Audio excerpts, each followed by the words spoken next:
And so I probably left you with the impression that these unknown sequences are all oddballs way out in the phylogenetic tree somewhere. It turns out that the opposite is true.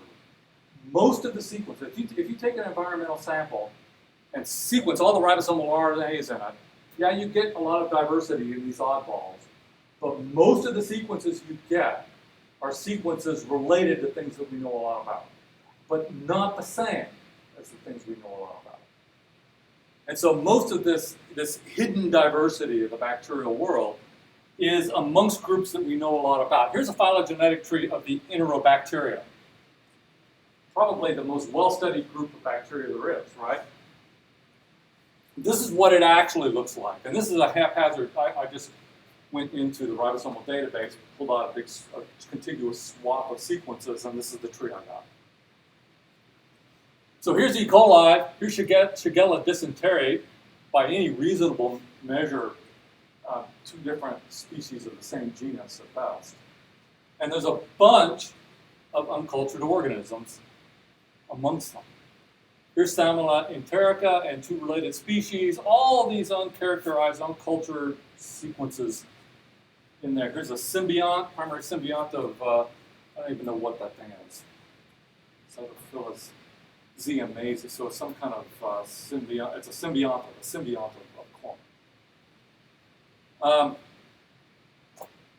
We don't know really a lot about these organisms. I mean, you can make a lot of predictions about what they'd be like, but you don't.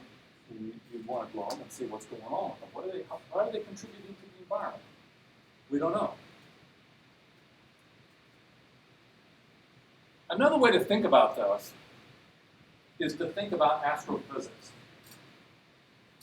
So, if you look at a galaxy, you see a bunch of stars, you see a bunch of clouds and nebula and all that kind of stuff, and you add up all the mass, and then you calculate how the thing should swirl, right, over the billions of years.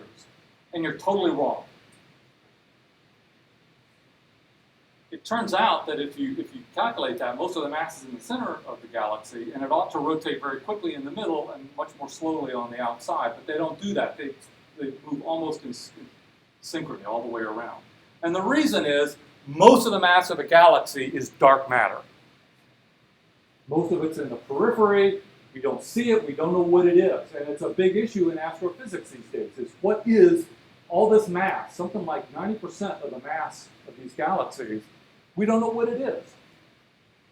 Probably made up of exotic particles, various, I don't know, I'm trying to remember the name of them, W mesons, that sort of thing. Particles that don't interact a lot with other things, and so we can't detect them, but have mass. And so they contribute the bulk of the mass of the galaxies. In likewise fashion, the microbial world is full of this dark phylogenetic matter that we don't know very much about. In the lab, we're going to do an experiment. It's called a plate count anomaly experiment, where we're going to look at a sample from your Winogradsky column, and we're going to count cells in a Petrov-Hauser counter. 1, 2, 3, 4, just by looking at them.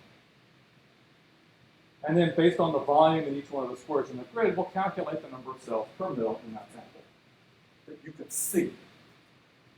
And then we're going to plate that stuff out. And we're going to see how many colonies we get. So these organisms represent the colonies, right? These are things we know we can grow on a plate. These organisms represent the things you can see, and you don't know whether they can grow or not. What fraction of cultivatable versus non-cultivatable do you think we're going to get?